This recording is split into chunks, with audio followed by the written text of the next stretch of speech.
Saudi আরবের দুর্নীতি দমন কর্তৃপক্ষ অক্টোবর মাসে দেশব্যাপী ৪,৮৯৫টি পরিদর্শন অভিযান চালিয়েছে। এই অভিযানগুলোতে মোট ৪৭৮ জন সন্দেহভাজন ব্যক্তিকে তদন্তের আওতায় আনা হয়েছে। সংস্থাটি জানিয়েছে, অভিযুক্তদের মধ্যে ১০০ জন নাগরিক ও প্রবাসীকে আটক করা হয়েছে।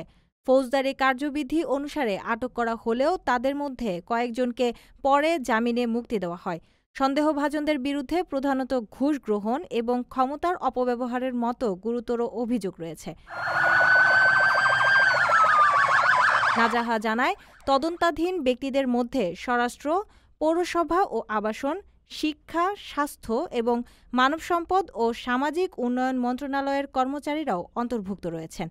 কর্তৃপক্ষ নিশ্চিত করেছে, অভিযুক্তদের বিরুদ্ধে আইনি প্রক্রিয়া চলছে এবং মামলাগুলো দ্রুত বিচার বিভাগের কাছে হস্তান্তরের প্রস্তুতি নেওয়া হচ্ছে।